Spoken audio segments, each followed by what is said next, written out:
अस्सलाम वालेकुम students, welcome back to Smart Taleem. कैसे हैं आप सब? उम्मीद करती हूँ आप सब खैरियत से होंगे, सेहत और ईमान की बेहतरीन हालतों में होंगे।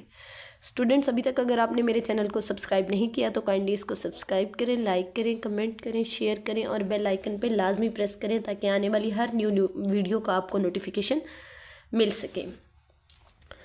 तो जैसे कि आपको मालूम है कि हम लोग पढ़ रहे हैं चैप्टर 3 दी सेल।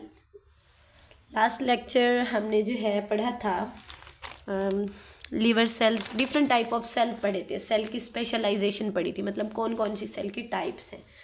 आज हम पढ़ रहे हैं division of labour within the and across the cells. Division of labour का मतलब होता है, लेबर मजदूर को कहते हैं ना, तो सेल्स के अंदर काम की डिवीजन किस तरह होती है, भाई कौन सा सेल किस तरह से काम करता है, इस चीज़ को डिवीजन ऑफ लेबर का नाम दिया गया। डेफिनेशन देखें, specialisation of different parts of a system to perform specific task more efficiently. Specialization of different part of a system.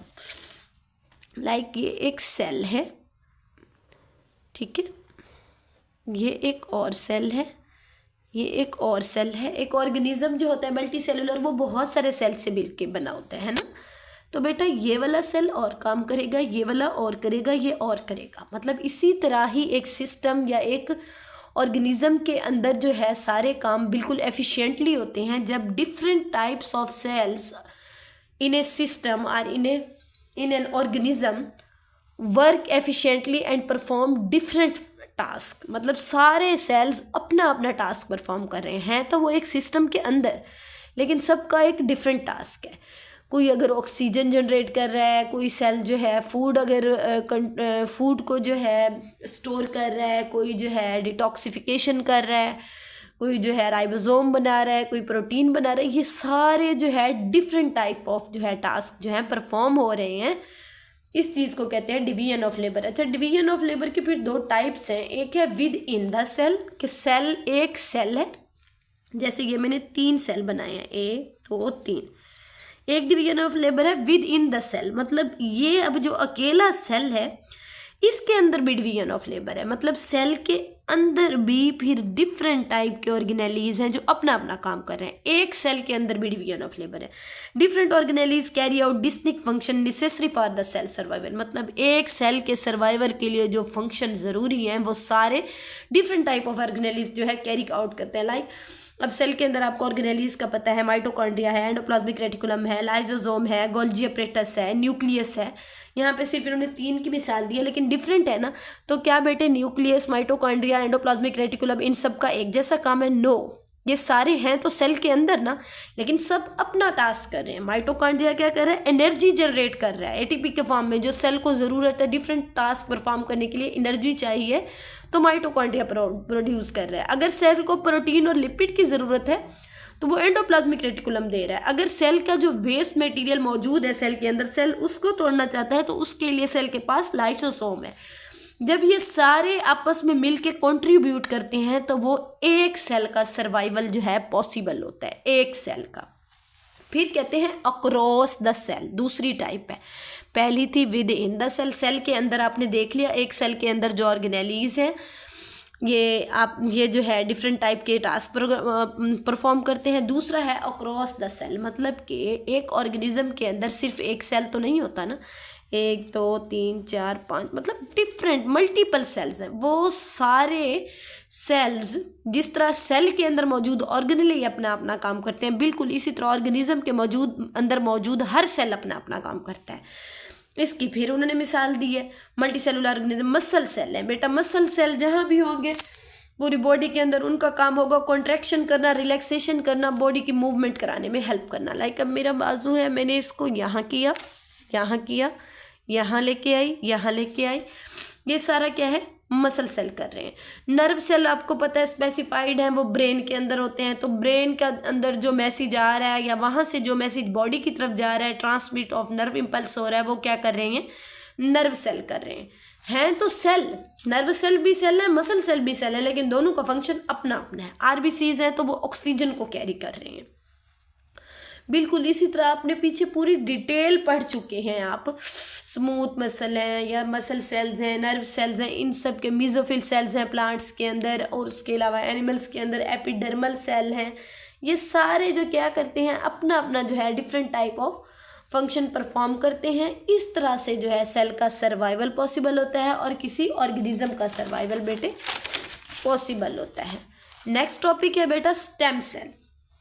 Stem cell जो है ये स्पेशलाइज नहीं होते, ये अनस्पेशलाइज सेल होते हैं जिनकी एबिलिटी होती है, unspecialised cell with the ability to develop into many different cell types. यानी कि इस तरह का एक कोई भी स्पेशल सेल नहीं होता, अनस्पेशलाइज सेल है, उसके पास ये एबिलिटी है कि ये आगे डिफरेंट टाइप ऑफ सेल्स में चेंज हो जाता है। मतलब वही सेल, ये सेल कोई और काम करेगा, ये कोई और करेगा, और ये वाला कोई और करेगा काम, लेकिन पीछे से वही एक सेल है, वही आगे डिफरेंट टाइप ऑफ सेल में डिवाइड हो रही है। ये चीज़ें आपको पता है डेफिनेशन, कोई अगर टफ हो या मुश्किल हो तो वो उस वक्त समझ आती है जब उसको एग्जाम्पल की हेल्प से समझाया जाए। यहाँ आपसे कहा जा रहा है कि अनस्पेशलाइज सेल हैं जिनके पास एबिलिटी है कि वो डिफरेंट टाइप के सेल बना लेते हैं। तो यहाँ आपको मिसाल दे देगी है जाइगोट की। जाइगोट आपको पता है जो ऑर्गेनिज्म सेक्सुअल रिप्रोडक्शन करते हैं उनके अंदर जो है स्पर्म और एग के जो है कंट्रीब्यूशन से बनता है जाइगोट। ये एक सिंगल सेल है जाइगोट। बेटे ये जाइगोट फर्दर जो है डिवीजन के बाद इसी जाइगोट में से जो है जो बेबी होता है या ऑर्गेनिज्म होता है उसी के स्किन सेल भी इसी जाइगोट में से निकलते हैं, मसल सेल भी इसी में से निकलते हैं, नर्व सेल भी इसी में से बनते हैं, ब्लड सेल भी इसी में से बनते हैं। मतलब जितने सेल, जितना एक मल्टी ऑर्गेनिज्म को ज़रूरत है सेल्स, वो सारे के सारे एक सिंगल सेल जाइगोट से तैयार हो रहे हैं। इस चीज़ को जो है हमने नाम दिया है स्टेम सेल का। तो स्टेम का मतलब तना, जैसे हम किसी चीज़ का स्टेम ज़मीन के अंदर लगाते हैं और उसके बाद वो एक पूरा दरख्त बन जाता है, उस पर फल फूल लगते हैं, बिल्कुल इसी तरह यहाँ पे zygote work as a stem cell because this is a single cell which has ability to develop in many different type of cells,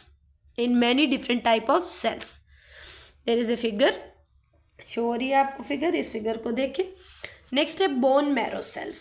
bone marrow का भी बेटा यही काम है कि वो डिफरेंट टाइप के ब्लड सेल्स बना रहा है। ये भी साथ आपको फिगर शो हो रही है कि एक बोन मैरो है, उसके आगे देखें वो फिर आरबीसी भी बना रहा है, डब्ल्यूबीसी भी बना रहा है, प्लेटलेट्स भी बना रहा है। तो bone marrow as a stem cell काम करेगा।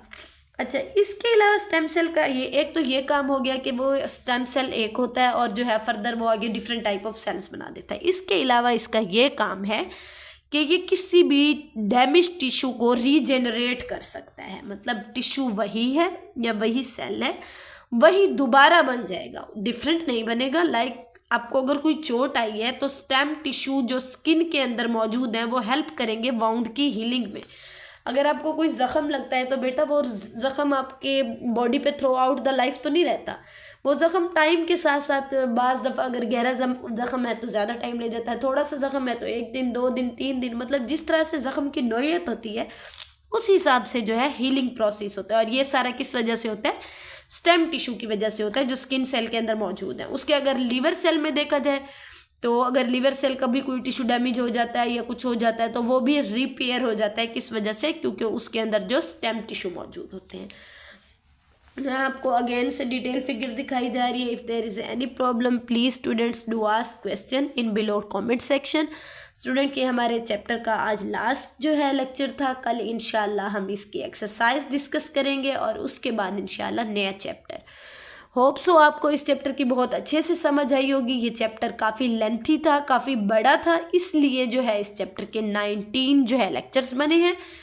अगर आप अभी आज इस चैनल पे न्यू आए हैं तो काइंडली आप जाएं, विज़िट करें मेरे चैनल को स्मार्ट तालीम को और जाके देखें सारी की सारी वीडियोस। इंशाल्लाह आपके सारे कॉन्सेप्ट्स जो हैं क्लियर हो जाएंगे about the cell chapter. Okay students, stay connected. Thank you and अल्लाह हाफिज़।